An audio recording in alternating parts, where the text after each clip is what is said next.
Hello and welcome to Relentless 365's 100% California Webisode Series. I'm your host, Brent Miller. You know, here at Relentless 365 we not only strive to bring you a quality publication, but now we're ready to bring you some of the best hunting footage ever captured right here in the Golden State. So come along with us as we travel from season to season, hunt to hunt, year-round, Relentless 365 style. Arrowing a monster California deer is something every bow hunter dreams of. But to kill two in 1 year is a true accomplishment. Relentless 365 Pro Staffer Chris Stone has been doing just that for several years now. This is the story of 85, Primetime, and Hammer. 3 bucks Chris took all on film, all with archery equipment, and all with years of hard work and patience. Let's join Chris on his quest for these 3 trophies.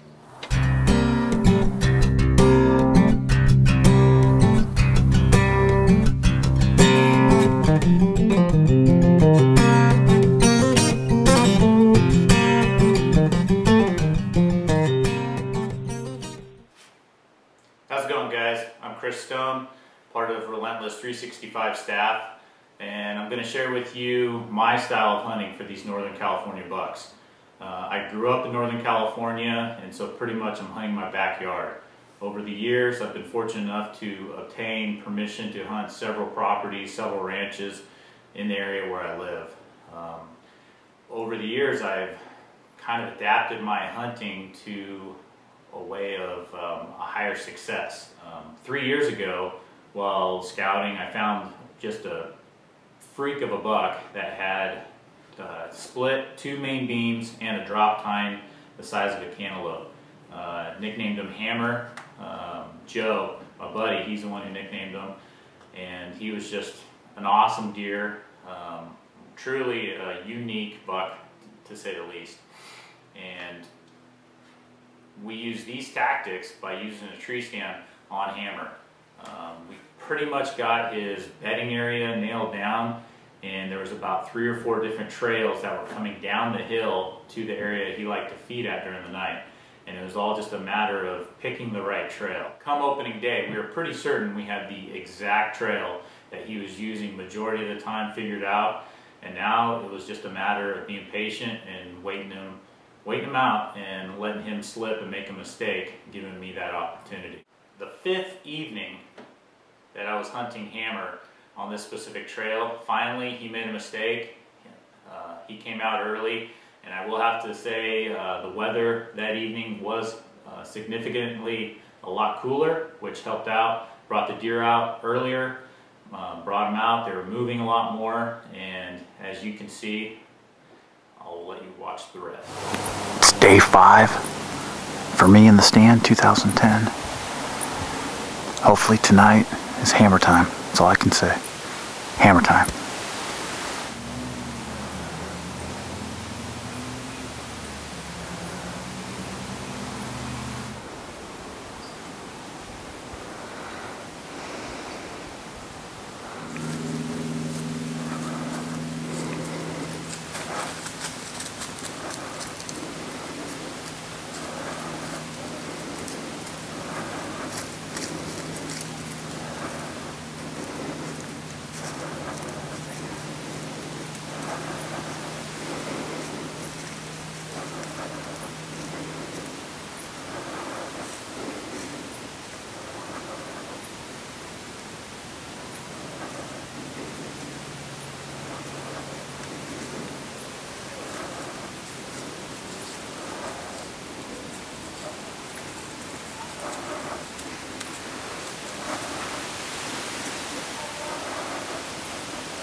Smoked him.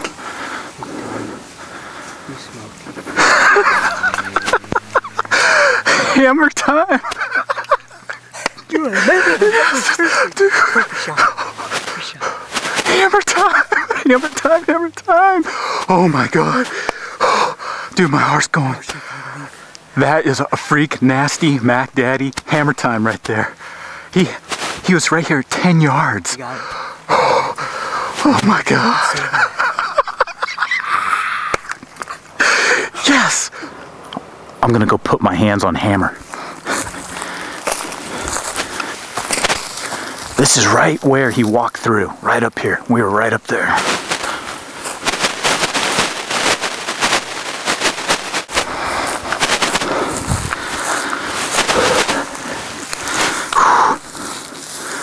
Complete pass through.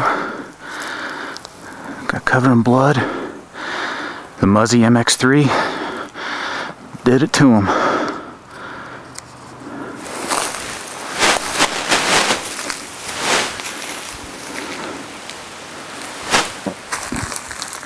Let me get my light out.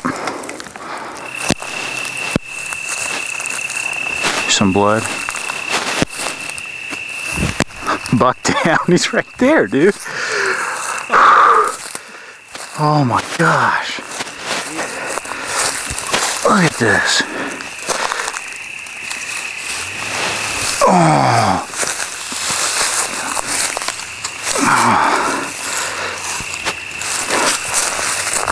Look at this.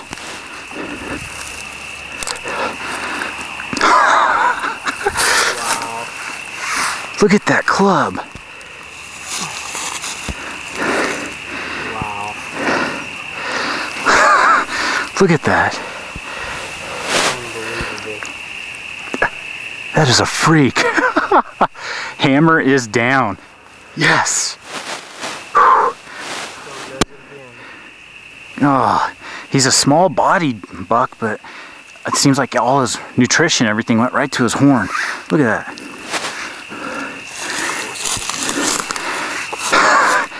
Tell you what, man, I've been hunting this buck hard. 5th day in the stand. Finally, he does it right. Look at that. Unbelievable. In 2012, I had 2 bucks. One that we nicknamed 85 and one that we nicknamed Primetime, that we had been chasing for 3 years. These were both huge, big, mature bucks. And the previous 2 years, they eluded us. We tried to figure them out. We tried to scout hard. We tried to find where they were bedding, where they were feeding, and we just couldn't narrow it down. We would get pictures of them on our trail cameras maybe once, maybe twice a week. We might see them every other week while glassing from hilltops, but they were just very elusive deer. These big, mature Northern California bucks seem to pretty much disappear come hunting season, and they become nocturnal. So in 2012, I decided to just bonsai during the scouting season, spend as much time in the field as possible, checking trail cameras, checking trails, checking fields, checking bedding areas, and believe it or not, 2012, everything came together. Primetime, he was an evening buck. I was only seeing him and getting pictures of him on the trail cameras in the evening, so I knew for a fact I'd be hunting him in the evening. However, 85, he was a morning buck. The only time I'd get pictures of him was when he was coming back from his feeding grounds at night and heading up the hill towards his bedding area in the morning. He was coming through this area every morning about between 7 and 8 a.m. and there was one specific road that he would walk up 6 out of 7 mornings. So he was pretty patternable, and to say that going into the season I was feeling good about my chances of getting an opportunity at both of these bucks was pretty high. So I'll let you see the footage and you can see what happens.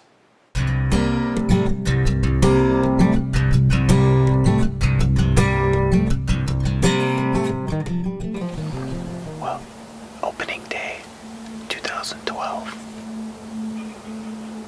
August 18th. I'm hunting for 85, the legend. We are literally set up in his bedroom.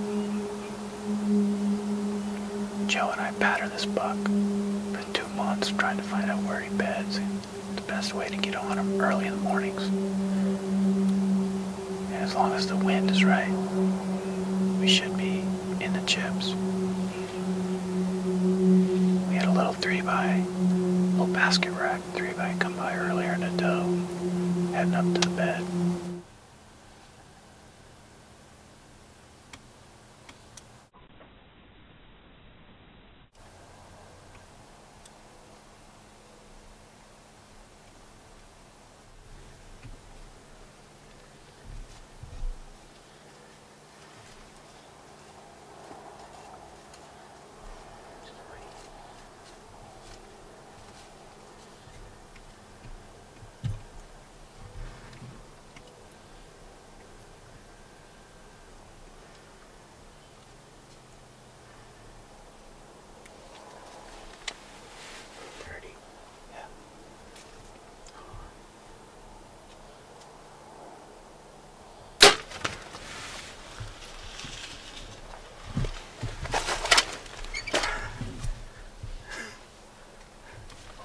Back or what?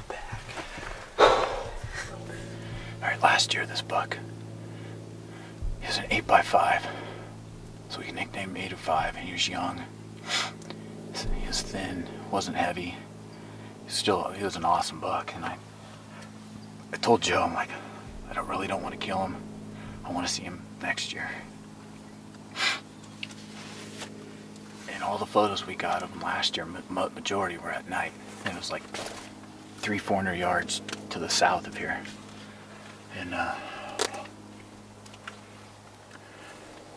shaking so bad. Anyways, this year, sure enough, same spot, 300-400 yards away, we got pictures of him about 2.5 months ago when he was starting to grow. We could tell it was him, so he made it. No one killed him. So we started just easing in, trying to figure out where he was bedding, and we literally kept inching our way closer and closer to where we figured he was bedding, getting just a ton of trail cam photos of him, videos, and we narrowed it down. This little road that he was coming up is his bed. We've got pictures of him on these cameras coming and bedding right in front of the cameras in this thick stuff. But anyways, right to the left where this little road goes, up on the hill, is what we think is his main bedding area, which is only 50, 60, 70 yards away, up in some thick manzanita. And every morning, like clockwork, he's been coming through this road. About 8:30. It is 8:47. It's 8:47 right now, clockwork. Well, I don't know if it was the Mohawk that did it or what, but I had a little bit of luck and came in, but I made a bad shot. Hit him too far back, so now we're going to have to give him some time. So I do not want to run him off. This is the part that sucks, is waiting now. But you got to do it when you make a bad shot. Opening day. Well, let me see, it's about noon, I think. It's been, well, it's probably actually 1 o'clock. It's been 3.5, 4 hours since I shot that buck. Joe and I went, got breakfast, backed out. In doubt, we were in doubt. Came back about 3 hours later, started searching.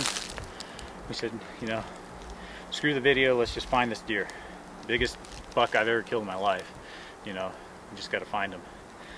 So we started going down the hill from where I shot him. Sure enough, we started finding some blood here and there. Found one spot where he stopped about 75 yards. 2 pools of blood on each side, real dark, looked good. So came down this road, and actually I came down the road first. Thought I heard something in the bushes in this area. Looked around, I didn't see anything. Just wasn't paying attention. And then I went back up the road. I figured this had to have been the way he came. Take the easy route downhill. I got here and I heard the same noise, something scratching the leaves. So I got about, actually right about here, and I look, he's right there. And you could see over there where he was kind of taking his last breath and where he was kicking. And so just for good measures, I wasn't going to take a chance. I put another one right up into his shoulder, lodged all the way up into him. So I'm a happy hunter, and finally I got him. So he's awesome. So you see the flies already on. It's getting warm. It's probably 90 degrees right now.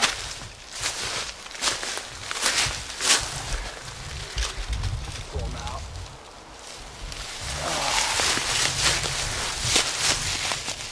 So you can see he's just a toad. Just a bunch of points, mass, long main beams, stickers, kickers, all that good stuff. So he's got, on both sides, he's got crowns with a bunch of points coming off. So just awesome buck.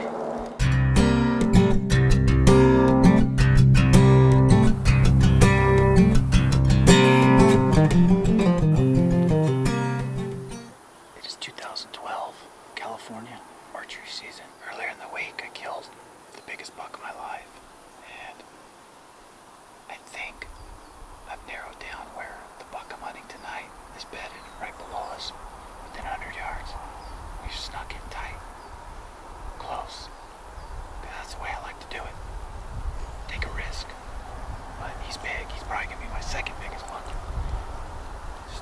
There's been a bunch of good deer this year, good horn growth. So we'll see what happens, but we're in a little tree line. We have an opening over here to the left. And this deer, for some reason, is bedded down there. And he walks this edge up and over the ridge right at dark evening time. So we've been getting a bunch of trail cam footage of him coming right up this big draw. And sometimes it's shoot light, sometimes it's dark. Today we have overcast. It's nice. It's maybe 85 degrees, 90 maybe. But it's cooler. Last week was in the hundreds. So, keep the fingers crossed. I still have the hardcore haircut. It was good luck for me earlier this week. We'll see what happens. And plus I got Joe behind the camera. Something always happens. Good luck, cameraman. Yeah. So, we'll see.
CS cries twice, baby. Dude, I drilled him that time. I was calm as can be. Did you even have him? Yeah. It was right last light. I had him recorded. Sorry, go. We're gonna go check my arrow.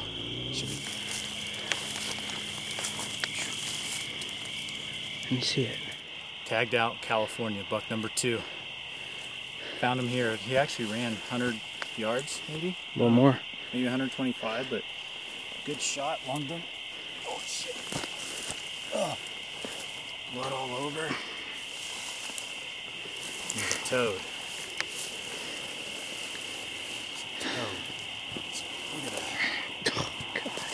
got a giant 3 on this side, and then he's got 1, 2, 3, 4, 5, 6, 7, 8 if you count the eye guards. But look at these 2 kickers.